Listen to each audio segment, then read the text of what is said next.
อิมินาสการเรนะพุทธังอภิปูชยามิอิมินาสการเรนะธัมมังอภิปูชยามิอิมินาสการเรนะสังฆังอภิปูชยามิอะระหังสัมมาสัมพุทโธ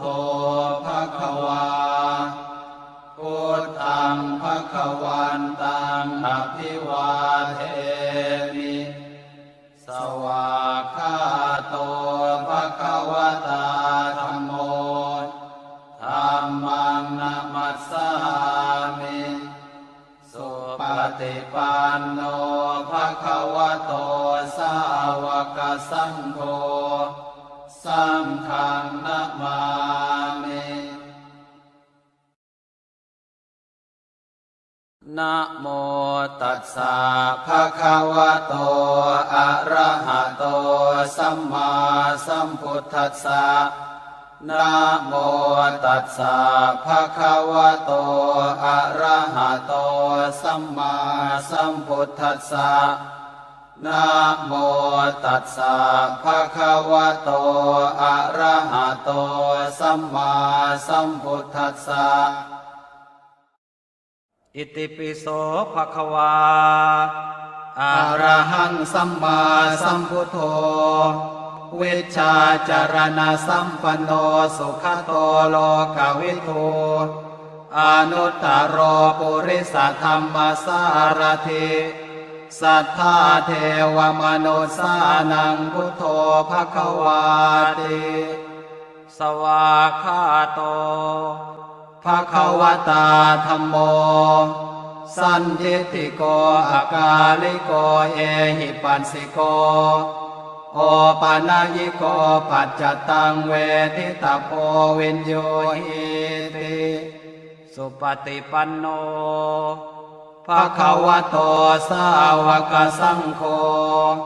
โอชุปฏิปันโนภควโตสาวกสังโฆยายาปฏิปันโนภควโตสาวกสังโฆสามีจิปฏิปันโนภควโตสาวกสังโฆ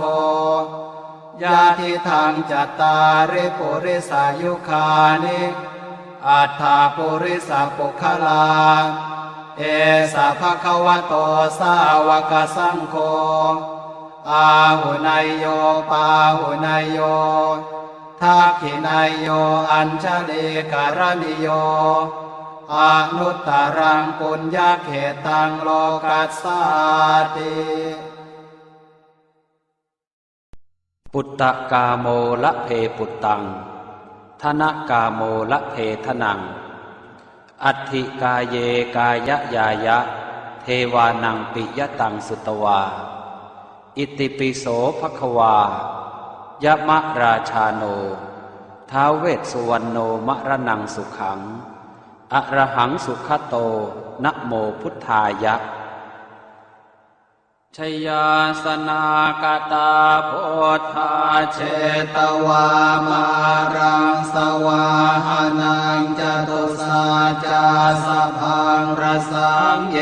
ปิเวงสุนราสภาตันหังกราทโยโพธาอันทเวสตินายกาสเพปเตนทิตาไมหังมาทะเกเตโมเนสราสิเสปเตนทิโตไมหังโอโทธัมโมทวิโลจเนสังโฆปเตนทิโตไมหังอุเรสัพพคุณากโรหะทะเยเมอนุโรธโทสาเรโพโตจะทังคิเนโกนันโยเป็นติภาคาสเมงโม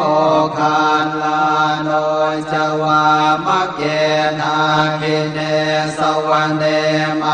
หังอาสุงอานันทราอุโลกาสโป จะมหานาโมอุปาสงวามาโสตะเกเกสันเตเบนทิภาคาสเมงสุริโยวะปะพังกโรนิสินโนสิริสัมปันโนโสภิโตมุนิปุงขโวกุมารกาสโปเทโรมเหสิเจนตวาทโกโสมัยหังวัฒเนนิจังปเตทาสิกุณากโรปุณโนอังคุลิมาโรจะอุปาเลนันทสิวะเดเทราปัญจอิเมชาตานราเตติรกามมาเสสาสิติมหาเทราวิจิตาชินสาวกาเอเตสิติมหาเทราชิตวันโตชิโนรสาชลันตาสิระเตเจนะอังคมังเกสุสันติตารัตนังปุระโตอาสิทาคิเนเมตโสตกังอาชาคังปัจจโตอาสิวาเมอังคุลิมาลกังขันธโมรปริตันจะอาตานาติยโสตกังอากาเสชทนังอาสิเสสาปาการสันติตาชินานานาวรสังยุตตาสัตตาปาการรังกตาวาตาเปตาติสัญชาตาภาหิราชตุปัฏฐวาอาเสสาวินยังยันตุอนันตชินเตชะสาวัสโตเมสเกเจนะสัทธาสัมพุทธปัญชเรชินปัญชรมาชามิวิหารันตังมหิตะเลสัทธาปาเลนตุมังสาเพเตมหาปุริสาสภาเยเจวมันโตสุโคโตสุราโค